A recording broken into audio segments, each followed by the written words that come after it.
Hello everyone. Today we will discuss the very important topic that is transactional analysis. ये जो concept है ये दिया था एरिक बर्न ने 1950s में. तो ट्रांजेक्शन मतलब क्या होता है? ट्रांजेक्शन मीन्स कम्युनिकेशन और interaction between two people, that is transaction. तो जब हम ट्रांजेक्शनल एनालिसिस को स्टडी करते हैं तो ये हेल्प करता है हमें ये समझने में कि लोग कैसे कम्युनिकेट करते हैं, मिसअंडरस्टैंडिंग्स क्यों होती है दो लोगों के बीच में, और इंटरैक्शंस की वजह से जब दो लोग जो है उनके रिलेशनशिप्स को क्या इन्फ्लुएंस या क्या फर्क पड़ता है, कैसे इफेक्ट होते हैं वो रिलेशनशिप्स. ठीक है. तो ट्रांजेक्शनल एनालिसिस को अगर हमें डिफाइन करना है तो हम कैसे करेंगे? इट इज अ मेथड और it is a technique for studying interactions between individuals. ठीक है. इंटरैक्शंस यानी ट्रांजेक्शंस, और इससे हमें क्या हेल्प मिलता है? To understand their own behaviour, to improve the communication and build healthier relationship. So this is the definition of transactional analysis. Next is ego states. अब एरिक बर्न जो है उन्होंने ये बोला था कि जब हम कम्युनिकेट कर रहे होते हैं तो अलग अलग जो ईगो स्टेट्स है उसमें रह के हम कम्युनिकेट करते हैं. ठीक है. We communicate from different ego states. So there are basically three types of ego states: parent ego state, adult ego state and child ego state. तो जब हम ईगो स्टेट में होते हैं, जिस वाले ईगो स्टेट में होते हैं हम उसी तरह से सोचते हैं, उस तरह से बिहेव करते हैं और वैसे ही हम फील करते हैं. ठीक है. उस ईगो स्टेट में होने का मतलब ये नहीं है कि we become that particular parent और अडल्ट और चाइल्ड. अगर हम पेरेंट ईगो स्टेट में है तो मैं पेरेंट वाले रोल में नहीं आ जाती हूँ, लेकिन जो हमारे बोलने का जो तरीका होगा, जो बिहेव करने का जो तरीका होगा वो कैसा होगा, वो उनकी तरह ही होगा. तो these actually the ego states are not roles that we play, but these are the state of mind. ठीक है. और ये कैसे डेवलप होता है? हमारे पास्ट एक्सपीरियंस से और फीलिंग से ये सारी चीजें हम सीखते हैं कि पेरेंट्स जो है वो कैसे बात करते हैं, अडल्ट जो है उनका क्या स्टाइल है, चाइल्ड कैसे होते हैं.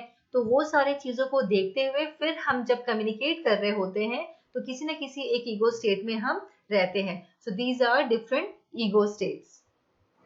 ईगो स्टेट्स को और अच्छे से समझने के लिए हम यहाँ पे समझेंगे the PAC model. Now P is parent, A is adult and C is child. So PAC model यहाँ देख लेते हैं क्या है. पहला है parent ego state. Parent ego state यानी वो सारे बिहेवियर जो कि हम कॉपी करते हैं अपने पेरेंट्स से, टीचर्स से या फिर कोई अथॉरिटी फिगर से. पेरेंट ईगो स्टेट जो है वो दो तरह के होते हैं.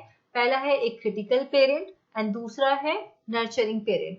तो पेरेंट कैसे होते हैं? तो यहाँ पे दिया हुआ है क्रिटिकल पेरेंट यानी वो पेरेंट जो कि थोड़े से वो जजिंग होंगे, मतलब वो क्रिटिकल, वो क्रिटिसाइज करेंगे, वो ब्लेम करेंगे, वो बहुत कंट्रोल करने की कोशिश करते हैं अपने बच्चों को, वो एक रूल्स जो है वो सेट कर देंगे, वो जज करेंगे, वो डोमिनेट करेंगे, वो बहुत कंपेयर करेंगे कि अरे वो देखो वो पड़ोस का बच्चा कितना अच्छा कर रहा है, तुम क्या कर रहे हो. ये जो है ये क्रिटिकल पेरेंट्स के ट्रेट है. उसके बाद है नर्चरिंग पेरेंट. नर्चरिंग पेरेंट कैसे होते हैं? वो बहुत केयरिंग होंगे, बहुत एनकरेजिंग होंगे, बहुत सपोर्टिव होंगे, एम्पथी होगा, हेल्पफुल होंगे, प्रोटेक्टिव होंगे, लविंग होंगे.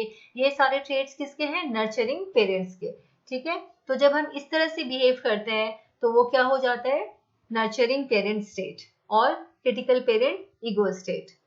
नेक्स्ट है adult ego state. Adult ego मतलब जब अडल्ट की तरह हम बिहेव करते हैं तो वो कैसे बिहेवियर होगा हमारा? बहुत ही लॉजिकल, बहुत ही प्रैक्टिकल, बहुत ही रैशनल. जैसे हम लोग बोलते हैं ना किसी को भी कि बिहेव लाइक एन अडल्ट, तो अडल्ट से हम ये एक्सपेक्ट करते हैं कि वो बहुत लॉजिकली बात करेगा, बहुत ही प्रैक्टिकली बात करेगा, वो बहुत इमोशनल नहीं होगा, वो बहुत ही वो जो जो रैशनल डिसीजंस होते हैं वो वैसे डिसीजंस लेंगे.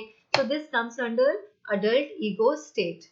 Next is child ego state. अब चाइल्ड ईगो स्टेट जो होता है वो सारे इमोशंस से बिहेवियर होते हैं जो हम लोगों ने सीखा हुआ है चाइल्डहुड से. तो इसमें है तीन तरह के चाइल्ड ईगो स्टेट में आते हैं, तीन तरह के चाइल्ड. पहला है नेचुरल या फ्री चाइल्ड. तो नेचुरल चाइल्ड कैसा होता है? एक जो नेचुरल जो बच्चा होता है वो कैसा होता है? वो बहुत ही स्पॉन्टेनियस होगा, बहुत क्रिएटिव होगा, बहुत फन लविंग होगा, थोड़ा मूडी होगा, बहुत क्यूरियस होगा, बहुत सारे क्वेश्चंस पूछते हैं ये लोग. ये जो है ये नेचुरल चाइल्ड के ट्रेड्स है. दूसरा है एडेप्टेड. एडेप्टेड चाइल्ड जो होता है वो थोड़ा ओबीडियंट होगा, वो डिसिप्लिन होगा, मतलब वो एडजस्ट कर लेता है सिचुएशन के हिसाब से. जो पेरेंट का जो एक्सपेक्टेशन है उस हिसाब से वो अपने आप को या फिर अपने बिहेवियर को ही विल अडेप्ट अकॉर्डिंगली. तो इस तरह के जो जो ट्रेट है एडेप्टेड चाइल्ड, उसमें कैसा होगा बच्चा, वो ओबीडियंट होगा, डिसिप्लिन होगा, रूल्स एंड रेगुलेशंस जो है उसको फॉलो करेगा, इंस्ट्रक्शंस वो मानेगा, अप्रूवल चाहिए उसे हमेशा दूसरों से, ठीक है। So this is adapted child. Rebellious, यहाँ पे तो वर्ड ही है रिबेलियस। नो, रिबेलियस यानी वो जो कि बहुत ज्यादा उसे रूल्स, अथॉरिटी या कंट्रोल पसंद नहीं है, वो रेजिस्ट करेगा उस चीज को। आर्ग्यूमेंटेटिव बिहेवियर होगा उस बच्चे का, वो बहुत रिफ्यूज करेगा रूल्स को फॉलो करने में, बहुत जल्दी वो गुस्सा हो जाएगा, अग्रेशन दिखाएगा, बहुत जिद्दी होगा। ये सारे जो है ये रिबेलियस चाइल्ड है, ठीक है। तो ये तीनों हैं, ये तीनों जो है पैट मॉडल, यानी ये तीनों ईगो स्टेट्स जो है, ये ईगो स्टेट्स में हम कम्युनिकेट करते हैं या इंटरैक्ट करते हैं दूसरों से, ठीक है। एनालाइजिंग ट्रांजेक्शन्स में हम ये देखेंगे कि कितने तरह के ट्रांजेक्शन्स होते हैं। तो ट्रांजेक्शन यानी क्या होता है, interaction. One individual is passing on the message and another is responding. तो जब सेंडर और रिसीवर, ठीक है, दोनों जब सेम ईगो स्टेट में आपस में कम्युनिकेट कर रहे हैं या इंटरैक्ट कर रहे हैं, that is called as complementary transaction. यानी in this transaction both individuals communicate from the same ego states, matching ego states. और क्योंकि वो सेम ईगो स्टेट में है इसलिए वहां पे कॉन्फ्लिक्ट और मिसअंडरस्टैंडिंग नहीं होते हैं, ठीक है। एग्जाम्पल देखिए यहाँ पे कॉम्प्लीमेंट्री ट्रांजेक्शन का। This is an interaction between manager and employee. Manager is asking the employee to submit the report. Manager यहाँ किस ईगो स्टेट में है, वो अडल्ट ईगो स्टेट में है। वो एज एन अडल्ट, मतलब बिल्कुल वो लॉजिकली वो अपने एम्प्लॉय से बात कर रहा है, वो उसे बोल रहा है कि प्लीज सबमिट द रिपोर्ट, ठीक है। यहाँ पे एम्प्लॉय कैसे रिस्पॉन्ड कर रहा है, sure I will submit it, ठीक है। तो एम्प्लॉय जो जवाब दे रहा है, that response is actually appropriate and expected, ठीक है। मैनेजर यही एक्सपेक्ट कर रहा है एम्प्लॉय से कि जो मैं अडल्ट ईगो स्टेट में तुमसे बोल रहा हूँ, तो तुम भी मुझे अडल्ट ईगो स्टेट में ही रिस्पॉन्स दो, ठीक है। तो यहाँ पे मैनेजर और एम्प्लॉय के बीच में जो इंटरैक्शन चल रहा है वो क्या है, कॉम्प्लीमेंट्री ट्रांजेक्शन। तीनों ईगो स्टेट जो है ना, पेरेंट, अडल्ट एंड चाइल्ड, ये ईगो स्टेट सभी के अंदर होते हैं। मैनेजर के अंदर भी 3 ईगो स्टेट्स है, एम्प्लॉय के अंदर भी 3 ईगो स्टेट्स है। मैनेजर यहाँ इंटरैक्ट कर रहा है अडल्ट ईगो स्टेट में and he is expecting the employee to respond in the same ego state, और यहाँ एम्प्लॉय सेम ईगो स्टेट में जवाब दे रहा है। तो यहाँ पे जो इंटरैक्शन हो रहा है that is adult to adult, ठीक है। अडल्ट टू अडल्ट यहाँ इंटरैक्शन है, तो इसे हम लोग कहते हैं कॉम्प्लीमेंट्री ट्रांजेक्शन। और यहाँ वो दिख रहा है ये पैरेलल लाइंस, ये पैरेलल लाइंस है, ये दिखाता है कि यहाँ पे जो ट्रांजेक्शन होगा that will be smooth and continuous. जो इंटरैक्शंस इन दोनों के बीच में होंगे, क्योंकि ये कॉम्प्लीमेंट्री है, तो कॉम्प्लीमेंट्री ट्रांजेक्शन में स्मूथ और कंटिन्यूअस कम्युनिकेशन होता है, मिसअंडरस्टैंडिंग्स कम नहीं होते बिल्कुल। रिस्पॉन्स जो है वही होता है which I am expecting and which is considered to be appropriate. Ego states यहाँ सेम होते हैं। एनकरेजेस हेल्दी रिलेशनशिप्स, कॉन्फ्लिक्ट और टेंशंस नहीं होता। इफेक्टिव एक्सचेंज ऑफ इंफॉर्मेशन है क्योंकि ईगो स्टेट्स यहाँ पे सेम है। और कम्युनिकेशन यहाँ पे काफी लंबे टाइम तक कंटिन्यू हो सकता है क्योंकि ये पैरेलल लाइंस है, ठीक है। So this is complementary transaction. Next है cross transaction. Cross transaction occurs when the response comes from an unexpected ego state। मैं जिस ईगो स्टेट में बात कर रही हूँ, सामने वाला कुछ और ईगो स्टेट में मुझे जवाब देगा। उस केस में क्या होगा, क्रॉस ट्रांजेक्शन हो जाएगा और इसकी वजह से कम्युनिकेशन ब्रेक होने के चांसेस और कॉन्फ्लिक्ट होने के चांसेस भी बढ़ जाते हैं। इसको भी हम एग्जाम्पल से समझेंगे। अब जैसे यहाँ पे जो पहला वाला है, पहला इमेज जो है पहले वाले बंदे का, वो क्या बोल रहा है, do you know where the car keys are. वो सामने वाले से पूछ रहा है क्या तुम्हें पता है कि कार कीज कहाँ है।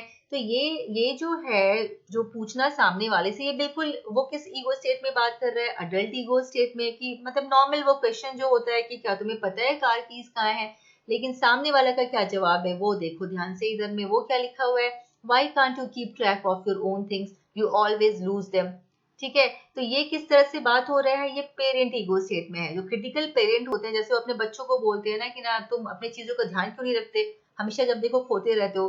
तो यहाँ पे ये ना अडल्ट टू अडल्ट इंटरेक्शन नहीं हो रहा है। यहाँ पे दूसरे वाले का जो जवाब है वो कैसा है, वो जवाब इस तरह से है जैसे कि एक पेरेंट अपने बच्चे से बात करता है, पेरेंट टू चाइल्ड, ठीक है। तो पहले वाले ने अडल्ट ईगो स्टेट में बात किया, वो एक्सपेक्ट कर रहा था अडल्ट ईगो स्टेट से जवाब आए, लेकिन दूसरे वाले ने कैसे जवाब दिया, जैसे कि एक पेरेंट जो है वो चाइल्ड को जवाब देगा। तो पेरेंट टू चाइल्ड, ठीक है। तो यहाँ पे ये दो लाइंस जो है ये क्या हो रहे हैं, क्रॉस हो रहे हैं। क्रॉस क्यों हो रहे हैं, क्योंकि यहाँ पे जो दो इंडिविजुअल्स है, they are having interactions in different ego state, ठीक है। यहाँ पैरेलल लाइंस नहीं है, यहाँ क्रॉस लाइंस है, because the ego states are different. Okay, तो कैरेक्टरिस्टिक्स क्या है क्रॉस ट्रांजेक्शन के, जो रिस्पॉन्स है ना वो अनएक्सपेक्टेड है। अगर मैं ये पूछ रही हूँ कि कार की कीज कहाँ है, तो मैं ये एक्सपेक्ट नहीं कर रही हूँ कि मुझे इस तरह से जवाब मिले, ठीक है। वो कहाँ है, या तो ये बताओ या तो ये बोलो कि I have no idea, sorry, ठीक है। लेकिन ये रिस्पॉन्स जो है वो कुछ और ही ईगो स्टेट से आ रहा है, तो रिस्पॉन्स हियर इज अनएक्सपेक्टेड। इसके वजह से क्या होगा, मिसअंडरस्टैंडिंग हो सकती है, इसके वजह से कॉन्फ्लिक्ट या टेंशन आ जाएगा, कम्युनिकेशन इनइफेक्टिव है, ठीक है। ये क्रॉस हो गया, क्रॉस मतलब अब यहाँ पे क्या होगा, कॉन्फ्लिक्ट टेंशन होगा, मतलब ये this is not actually healthy communication. Ego states यहाँ मैच नहीं कर रहे हैं, दोनों अलग अलग ईगो स्टेट्स में बात कर रहे हैं। कॉन्वर्सेशन शायद यहाँ पे रुक जाए, स्टॉप सडनली, क्योंकि वो समझ में नहीं आए कि अब मैं क्या बोलूं, ठीक है।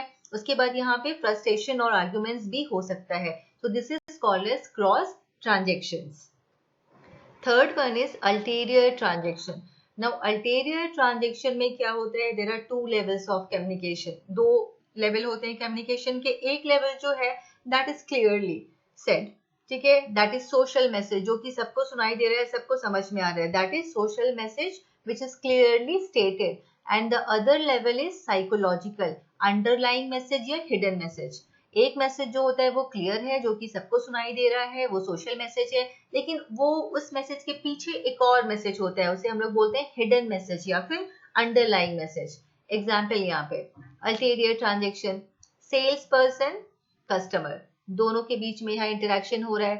सेल्स पर्सन ने क्या बोला, this model is much better but it's probably out of your budget, ठीक है।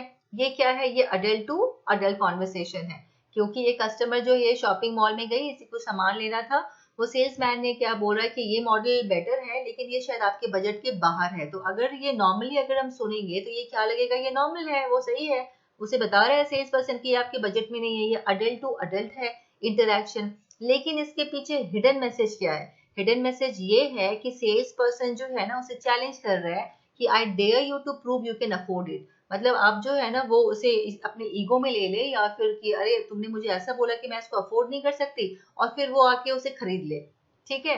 तो यहाँ पे एक मैसेज जो है कि ये model is much better but is probably out of your budget, this is social message, ये क्लियर है, ये सबको समझ में आ रहा है, ये अडल्ट टू अडल्ट है। लेकिन हिडन मैसेज क्या है कि एक पेरेंट टू चाइल्ड के बीच में जैसा कॉन्वर्सेशन होता है ना कि तुम करके दिखाओ मुझे, ठीक है, तब मैं मानू तुमको, ऐसे बात करते हैं ना पेरेंट्स। तो जो हिडन जो ईगो स्टेट यहाँ पे काम कर रहा है वो है पेरेंट टू चाइल्ड, ठीक है। तो एक मैसेज तो है दैट इज क्लियरली सेड, और अदर मैसेजेस हिडन, दूसरा मैसेज वो हिडन है, वो ये नहीं बोल रहा है क्लियरली कि तुम इसको अफोर्ड नहीं कर पाओगे, तुम ये मत लो, लेकिन वो इनडायरेक्टली इस तरह से उसने बात को उसके सामने प्रेजेंट किया कि ये मॉडल काफी बेटर है लेकिन ये आपके बजट के बाहर है। इस तरह से उसको प्रेजेंट किया कि वो ऐसा लग रहा है कि अच्छा ठीक है, अब तुम बताओ, अगर तुम खरीद सकती हो तो फिर खरीदो इसे, ठीक है। So here there are two levels of message which is acting, first is social message and other one is psychological message that is hidden, ठीक है। तो ये है अल्टीरियर ट्रांजेक्शन। यहाँ पे क्या होता है, टू लेवल्स ऑफ कम्युनिकेशन अगर साइमल्टेनियसली, इंक्लूड्स हिडन और इनडायरेक्ट मैसेज। एक तो मैसेज मैंने बोला वो हिडन है या इनडायरेक्ट है, इनडायरेक्ट मैसेजेस है। दूसरा है जो इंटेंशन है, जो रियल इंटेंशन है वो यहाँ पे ओपनली हम एक्सप्रेस नहीं कर रहे हैं, ठीक है। सेल्समैन का जो रियल इंटेंशन था वो यहाँ पे ओपनली वो एक्सप्रेस नहीं कर रहा है। कम्युनिकेशन में इन्वॉल्व मैनिपुलेशन, कंफ्यूजन हो सकता है, मिसअंडरस्टैंडिंग हो सकती है यहाँ पे, ठीक है। और जो हिडन मोटिव्स है उसकी वजह से बिहेवियर भी जो है वो इन्फ्लुएंस हो सकता है। हो सकता है कि सेल्समैन की जो हिडन मोटिव है वो या तो वो कस्टमर वो खरीद ले वो प्रोडक्ट को, या फिर वो कस्टमर खुद ही और भी जो है शी माइट गेट एंग्री कि तुमने ऐसे क्यों बोला, ठीक है। तो this is actually ulterior transaction. तो ये हो गए हमारे तीन तरह के ट्रांजेक्शंस, ठीक है। Now this is objectives of transactional analysis. First is to improve communication. अगर समझ में आ जाएगा किसी को स्टेट में सामने वाला रिस्पॉन्स कर रहा है, मैं किसी को स्टेट में हूँ, तो यहाँ पे जो कम्युनिकेशन है उसको पैरेलल ट्रांजेक्शन या फिर कॉम्प्लीमेंट्री ट्रांजेक्शन रखने में इजी हो जाएगा। Next is to understand human behaviour, किस ईगो स्टेट में उसके बातचीत से उसके बिहेवियर से समझ आ जाएगा। To reduce conflicts, to build healthy relationships and to increase self-awareness. तो ट्रांजेक्शनल एनालिसिस से ये समझ में आता है कि लोग किस ईगो स्टेट में कम्युनिकेट कर रहे हैं, वो समझ में आ जाए तो हमें ये पता होता है कि हमें किस ईगो स्टेट में उनको जवाब देना है ताकि क्रॉस ट्रांजेक्शन नहीं हो और पैरेलल ट्रांजेक्शन जो है वो ज़्यादा हो, ताकि continuously and smooth interaction should be there. ठीक है, तो ये सारे थे overview of transactional analysis. Thank you for watching.